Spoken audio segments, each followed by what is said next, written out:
Hey guys, Ryan with the Driven channel. I know it's been a couple of weeks since my last upload and I apologize for that. It has been very busy for me in my personal life. Probably the biggest thing, the biggest change, unfortunately isn't a car thing, although I do have that to talk about here in just a second.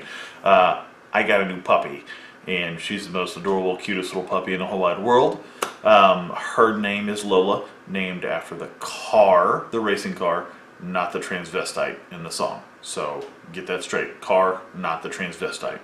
Anyway, I'm going to put a couple of pictures up of her, we'll just say right now. Go get him! Go get him! Go get him! Go get him! Oh, come on! Okay. I told you she was the most adorable dog in the whole wide world. Anyway, 5.5 pounds, she is just my little darling baby. So, but that has kept me super busy with training, house training, taking the dog out all the time, middle of the night, blah, blah, blah. Lots of late sleepless nights. More for my wife than me because, you know, she likes to take care of the dog, you know, more than I do. Whatever. It's a mom thing.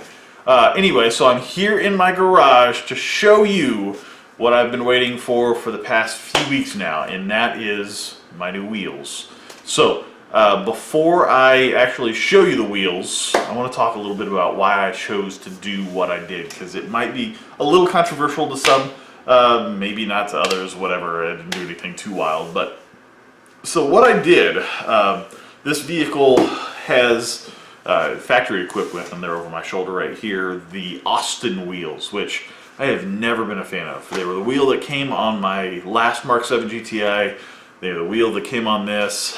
I don't particularly care for them myself. They actually look good on other cars. My last set of Austin wheels I sold to one of my coworkers at the time, and he had I think a 2016 or 2017 Passat.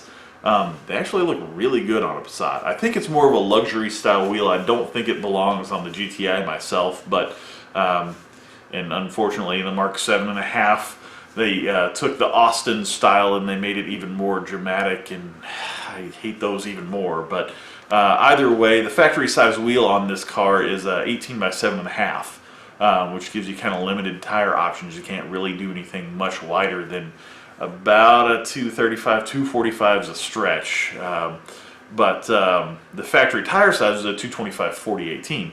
Well, a long time ago, in a galaxy far, far away, I ran over a curb whenever I had my last GTI, and it wasn't necessarily, it wasn't on the Austin wheels, so I can't blame the wheels for that. I actually had a different set of wheels on that. I had I believe they were TR Motorsports C4s. They were 18 by 8.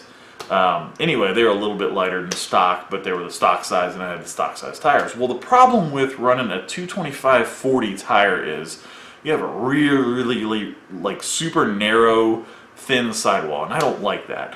I like to have just a little bit of a squishier sidewall. I was born in 1980. I'm 37, almost 38 years old, and you know, I kind of came from a time when tires were thick and meaty, and so that's kind of the look that I like. It's also the ride that I like, because when you get on these little skinny, low-profile tires, the ride just isn't as smooth.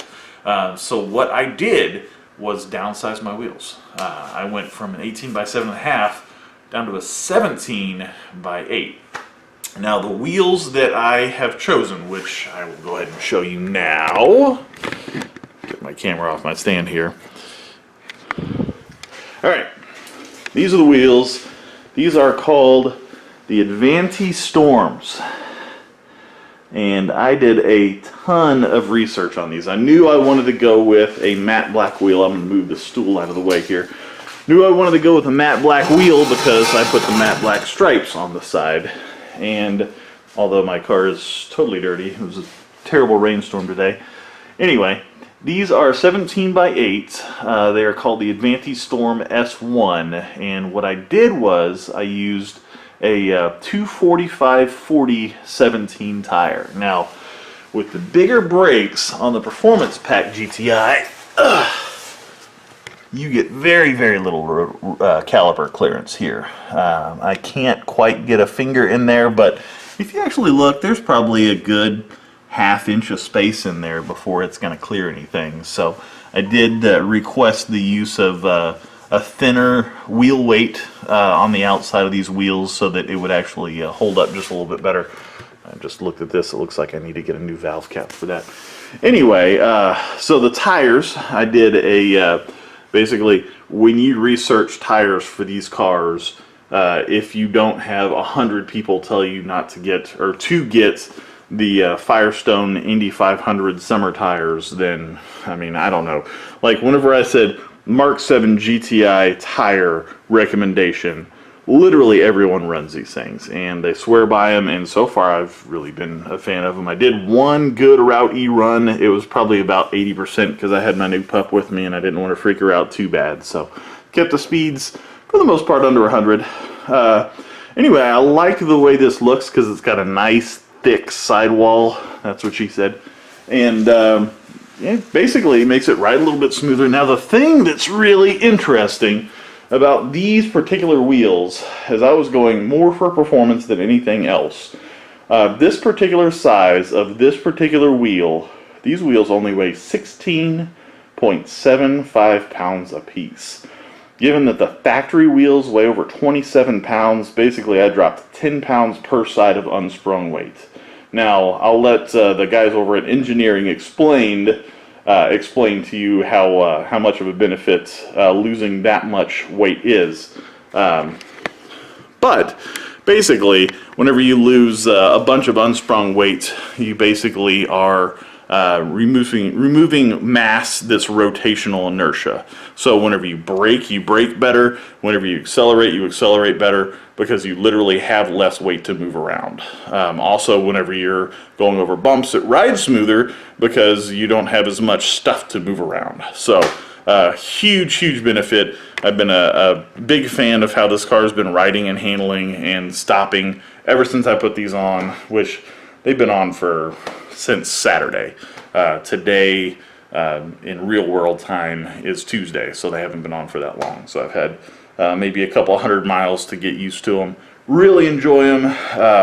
Also, I really like the way that they look, as well as everything else. So the thing is, this is getting me closer and closer to my ultimate goal. And what I had explained in a video, I think a couple of videos back, was that I am trying to make this car perform like a Porsche. Since I cannot own a Porsche, I gotta have something that at least handles, as far as on specs, on paper. I'm not gonna get a front-wheel drive, front-engine vehicle to actually handle like a rear-engine, rear-wheel drive car, but I'm gonna get the grip of a Porsche, because now I have wider, lighter weight wheels and tires. I'm going to have the acceleration of a Porsche. We already know what's going on under the hood of my car, although there will be more to come on that.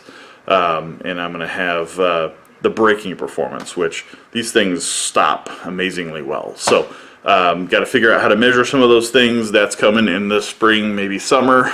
But just wanted to make a quick video and talk about that stuff. And I do have some more stuff planned for the channel coming soon. I've been thinking about it. I've been watching a lot of other YouTube videos from a couple other channels, and some of the stuff that really interests me is some of the stories. So I've been working in the automotive business for just shy of 20 years now, and I think I'm going to start to tell some of my stories. They're pretty interesting, so we'll see how that goes. Anyway, hope you enjoyed the video. Hope you enjoyed my new modifications, and you know, I will see you at some local meets now that the weather's starting to get a little bit better, although the night's crap.